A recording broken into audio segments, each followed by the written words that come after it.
Si ayer estuvisteis en el Pasadena, pues ya visteis que hablamos un poco sobre átomos, estrellas, cocina molecular, que está muy de moda, comida.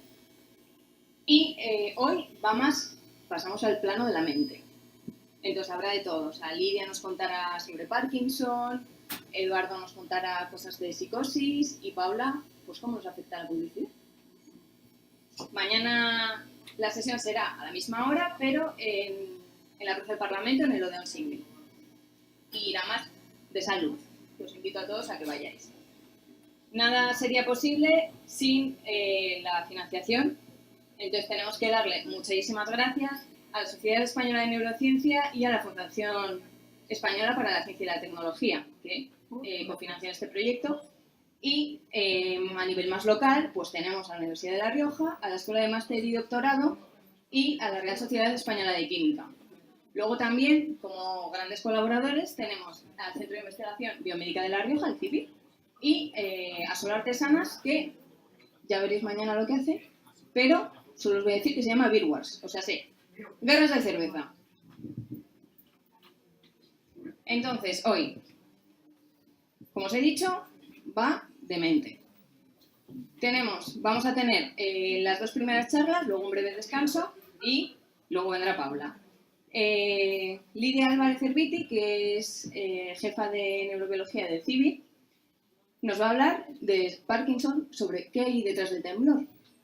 Y luego vendrá Eduardo, ahí no haremos pausa, para hablarnos de psicosis. Eduardo es profesor de la Universidad de La Rioja, que da clase pues, en magisterio, etcétera, y tiene, pues eso, es un investigador bastante prometedor en el tema de psicosis y enfermedades mentales. Y por último, Paula, que es estudió en La Rioja, hizo la tesis en La Rioja y tiene una beca muy prestigiosa, una Marie Curie, y está actualmente en la Universidad de Birmingham, en Reino Unido. Y como esta semana estaba aquí, pues oye, tenemos la suerte de tenerla aquí con nosotros. Entonces, el día de hoy viene financiado por la Universidad de La Rioja. Entonces, muchas gracias a la Universidad de La Rioja también. Y por último, las redes sociales, donde ahí en todas habrá una encuesta que, por favor, si no la rellenéis aquí, agradeceremos un montón que la rellenéis para mejorar y el año que viene poder hacer, pues no sé, cosas más interesantes. Y si queréis con QRs, si no el link, Instagram, la página web normal está, Facebook y Twitter. Y eso, tuitead y estas cosas, que se nos note. Hubo otras ciudades ayer que fueron trending topic. Yo no digo nada. Y nada, muchísimas gracias y os dejo a todos con Lidia.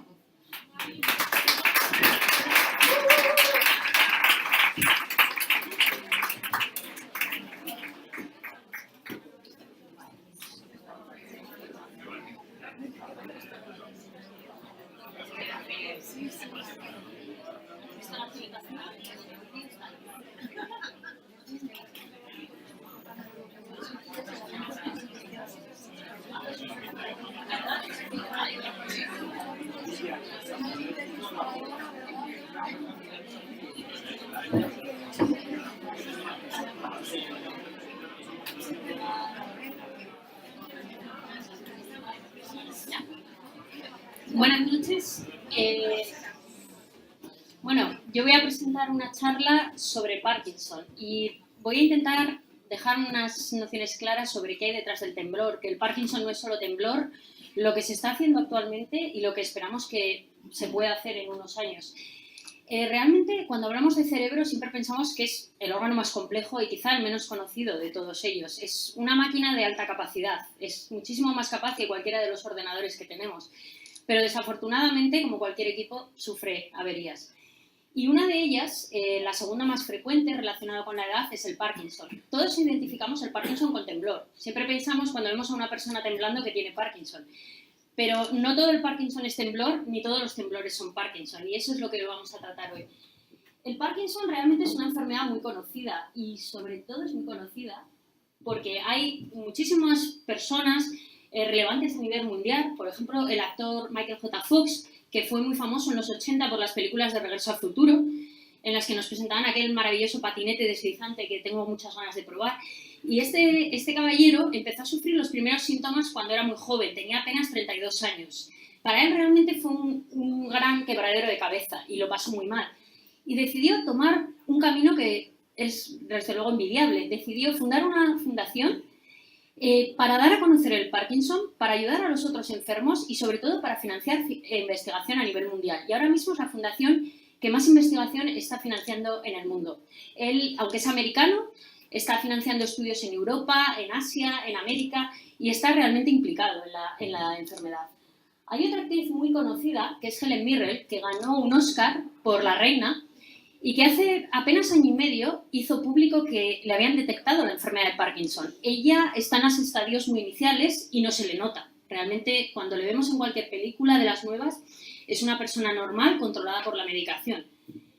Pero hay otros personajes, otras personalidades que lo han sufrido, como el Papa Juan Pablo II. Y aquí simplemente muestro una imagen que no tiene muchos años de diferencia para que vean signos de Parkinson.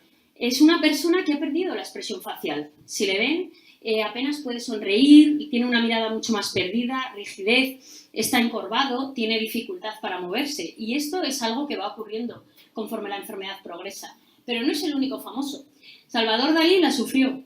Y si miran ustedes, es muy llamativo la firma.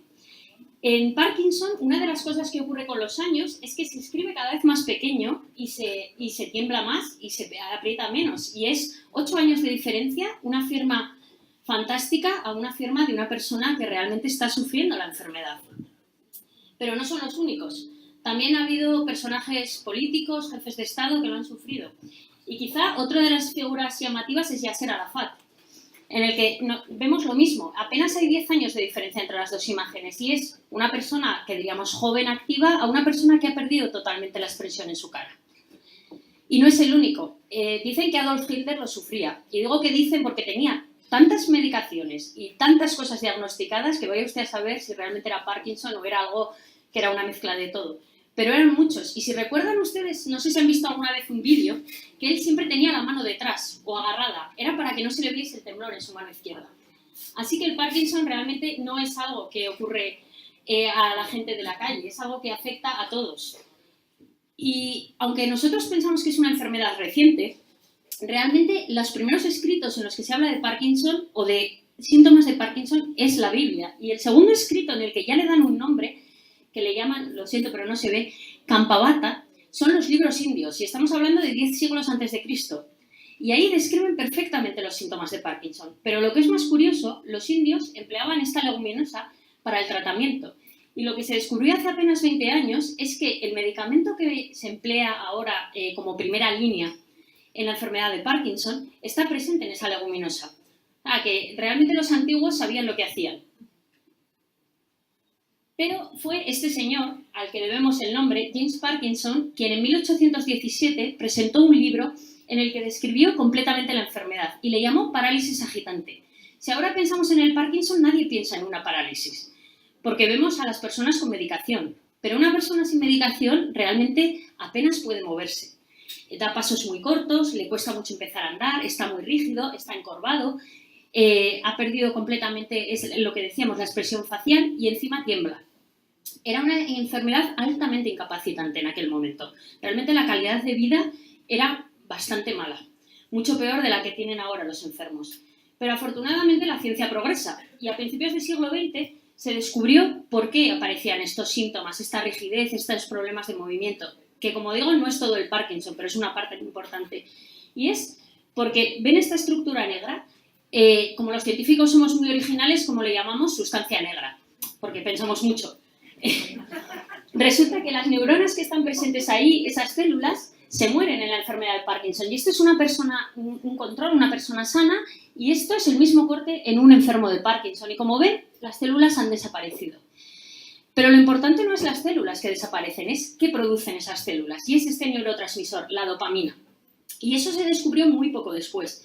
El problema era que nuestro cerebro es un órgano, como digo, muy perfecto y se protege. Y tiene una estructura que se llama barrera hematoencefálica, que es como una especie de muralla, que nos protege de que las bacterias vayan al cerebro, de que un virus lo pueda infectar, de que un compuesto tóxico pase. Pero tienen su lado malo. También evitan que muchos medicamentos puedan llegar, o muchas terapias. Y desafortunadamente, la dopamina es uno de estos compuestos que no puede pasar. Pero bueno, como la ciencia, como siempre decimos, progresa, se descubrió que un precursor suyo, que se llama levodopa, sí que es capaz de ir al cerebro. Y entonces nuestras células, que son muy inteligentes, lo convierten en dopamina. Y por eso tenemos ahora mismo fármacos que remedian todos estos síntomas motores, ¿no? Este problema de iniciar un movimiento. Y, como les digo, hay una plétora muy importante de fármacos que consiguen dar una buena calidad de vida a los pacientes durante unos años. Pero, como digo, es durante unos años, porque conforme la enfermedad progresa, lo primero, los síntomas cada vez son mayores, con lo que necesitamos más fármaco. Y el problema es que cuanto más fármaco damos, más cerca estamos de producir un efecto indeseado. Es como si te tomas mucha agua. Un poco de agua está bien, demasiada agua está mal. Pues esto es lo mismo. Y cuando el fármaco, las dosis son muy altas, el paciente empieza a hacer movimientos, y ahora se van a reír, de este tipo, repetitivos, que se llaman disquinesias, y no lo puede controlar. Y para evitar esto, pues hay otras estrategias, aunque no siempre se pueden usar. Y Google presentó esta cuchara, que no tengo el vídeo, pero es una cuchara que lo que hace es que tiembla al revés que la persona, porque tiene muchos problemas para comer y les facilita el comer. Y las tazas que ven arriba tienen la misma función, pero lo curioso es que lo diseñó una niña americana de 11 años, que su abuelo tiene un Parkinson muy avanzado y no podía prácticamente beber. Y a la niña se le ocurrió hacer esta taza tan curiosa, con 3 patitas y un asa, que posibilita que él la pueda dejar en la mesa y que la pueda agarrar con cierta precisión. Pero no es la única alternativa que tenemos. Y quizá la más importante es esto que ven ustedes, que es la estimulación cerebral profunda. Y consiste en introducir electrodos en el cerebro. ¿Qué es lo que hacen? Producen electricidad y cambian ritmos en el cerebro que están alterados en Parkinson. ¿Qué tiene de bueno? Bueno, pues tiene de bueno que se puede apagar y encender, como una radio. Tiene de bueno que si tienes un problema te los pueden quitar sin ninguna otra dificultad. Pero tiene de malo que solo afecta a los síntomas motores, que es lo que decíamos. Y ahora me voy a salir de aquí si puedo. Que es que no me va el dedo. Es que estoy... Ahora, espera.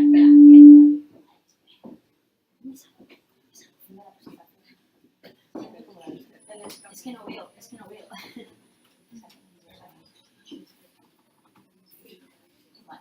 Bueno, ahora les voy a enseñar un vídeo que está en internet, que es de la compañía que creó estos dispositivos, y van a ver lo llamativo que es el efecto. Este es un paciente que ha sufrido Parkinson durante al menos 15 años, al que le implantaron estos electrodos 6 años antes de que se grabase el vídeo, y vamos a ver a un lado el paciente cuando el dispositivo está apagado y al otro cuando está encendido, y le están pidiendo que haga exactamente lo mismo, ¿de acuerdo? Le están pidiendo que se toque con la nariz el dedo. Fíjense, no puede parar de temblar, es incapaz de coordinar cualquier movimiento, y en cuanto encienden el dispositivo, el paciente es capaz de seguir todo lo que le dicen. Realmente es llamativo.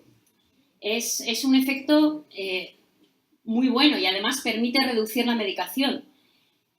No solo eso, sino que no solo le vemos en la mano, van a ver ahora cómo ocurre lo mismo con las piernas, y lo que es más llamativo al final del vídeo es andando. Este paciente no puede andar sin ayuda y lo van a ver ahora. Es incapaz de moverse y sin embargo van a ver cómo cuando mueven el dispositivo, fíjense, es una cosa realmente... sí, es como si fuese un milagro, efectivamente. Realmente este ha sido uno de los grandes avances. Ha sido uno de los grandes avances en Parkinson, pero he de decirles que no se puede utilizar en todos los casos. Primero, no hay que emplearlo en los primeros años cuando la medicación funciona. Al final es una cirugía, es un procedimiento agresivo. No todas las personas pueden hacerlo, o sea, pueden someterse a esta operación, porque si tienen otros síntomas no pueden hacerlo. Vale, gracias. Pero realmente, como ven, los síntomas motores que se describían en aquel primer ensayo están bastante controlados a día de hoy. No es perfecto, pero está bastante controlado. El problema es que la enfermedad tiene otros muchos síntomas y cuando progresan ocurren otras cosas. Entre ellas ocurre pues, que el paciente tiene problemas para tragar, para hablar, problemas de dolores y al final acaban con problemas cognitivos y demencia.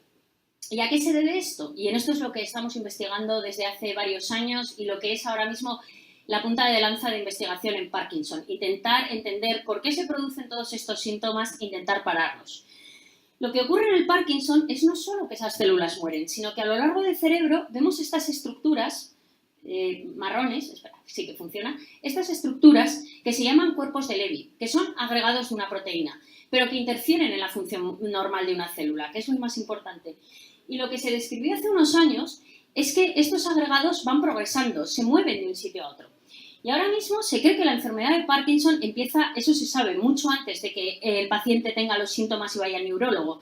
Y se cree que empieza en el intestino, en nuestros nervios del intestino, o en el bulbo olfatorio, en la nariz. Se cree que puede estar relacionado con exposición a compuestos o a agentes que están presentes en el medio, que puede ser algo que inicie la enfermedad. Y lo curioso es que desde allí va progresando hasta el cerebro. Y cuando llega a esa zona que les he enseñado es cuando aparecen los síntomas y cuando la persona va al neurólogo y le detectan la enfermedad de Parkinson. Pero como les decía, el problema es que estas maravillosas estructuras, por decirlo de alguna manera, que no tienen de nada de maravillosas, van progresando y van afectando a otras áreas y al final producen todos estos síntomas como el deterioro cognitivo, el dolor, los problemas para tragar, todo este tipo de síntomas que son muy difíciles de controlar, que ahora mismo yo diría que son en la mayoría incontrolables y que dan la mala calidad de vida que el paciente acaba teniendo a lo largo de los años. Y en esto es en lo que estamos investigando.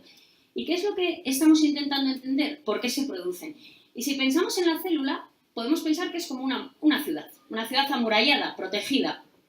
En una ciudad en la que tenemos un sistema por el que entra el alimento, nuestros distribuidores que van al supermercado, tenemos centrales eléctricas, que son la mitocondria, que también falla en la enfermedad de Parkinson, tenemos fábricas que producen los componentes, las casas que necesitamos y muy importante, tenemos vertederos, sistemas de recogida de basura y de degradación de desperdicios, ¿vale? Lo que aquí llaman unidad de reciclaje, que son dos sistemas, los lisosomas y el sistema ubiquitin-proteosoma.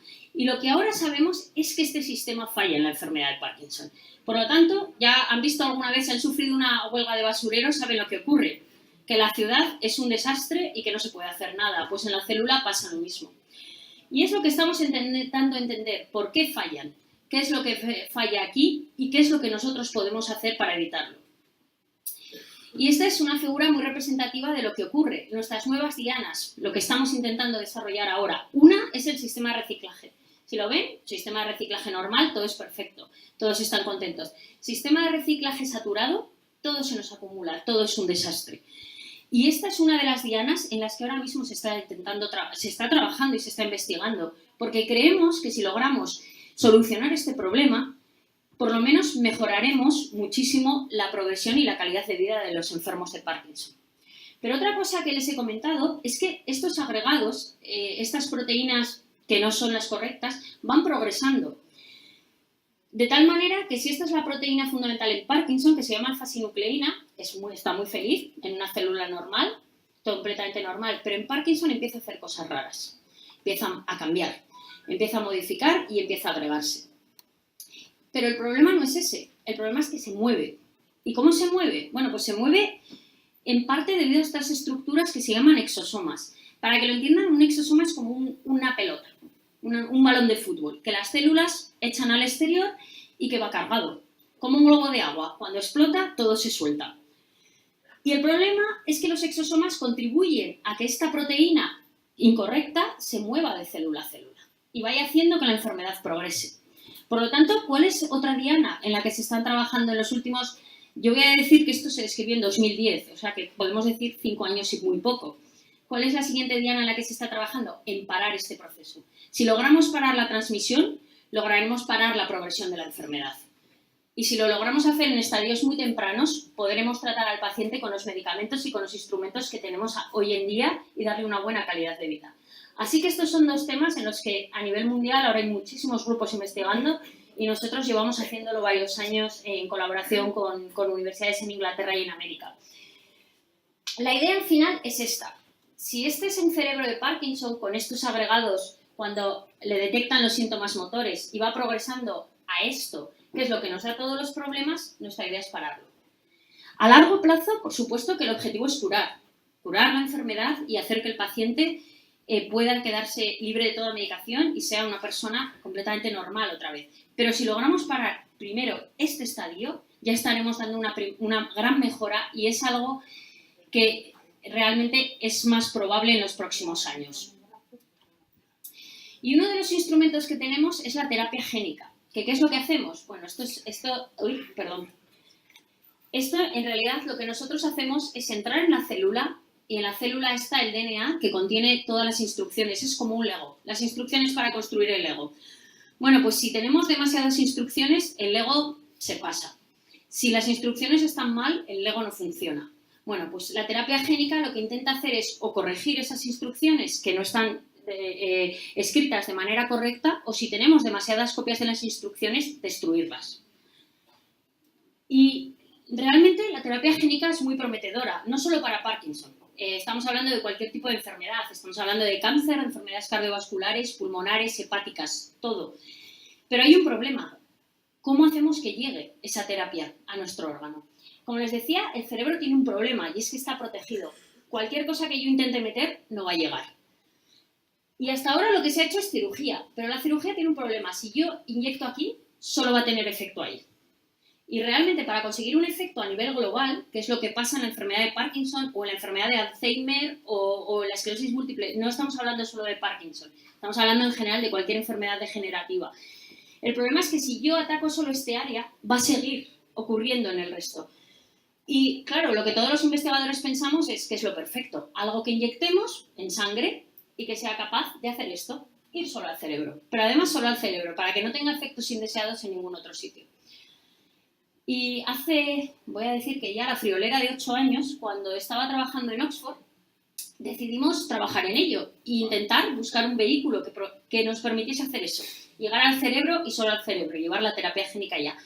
Y usamos estos exosomas que, como les he dicho, tienen su lado malo, pero también tienen su lado bueno, porque las células normalmente los utilizan para comunicarse. Y lo que hicimos fue poner en el exterior una llave. Utilizamos el sistema llave-cerradura. Nuestras células del cerebro, nuestras neuronas, tienen una cerradura específica.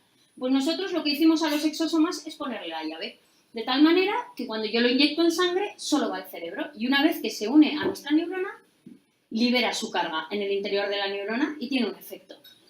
Y voy a decir que llevamos tiempo trabajando en esto, que ya tenemos varias publicaciones y que en un modelo de Parkinson hemos logrado tener datos positivos y seguimos trabajando en ello.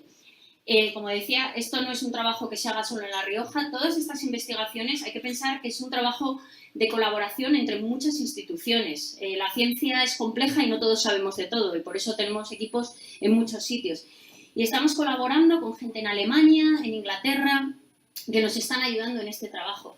Así que la idea que les quiero dejar hoy es, primero, muchos de los síntomas son controlables, pero segundo, hay esperanza. No para mañana, no para pasado, pero cada vez entendemos más y cada vez tenemos más mecanismos para poder tratar la enfermedad. Y en los próximos años yo creo que vamos a ser capaces de ver cambios sustanciales.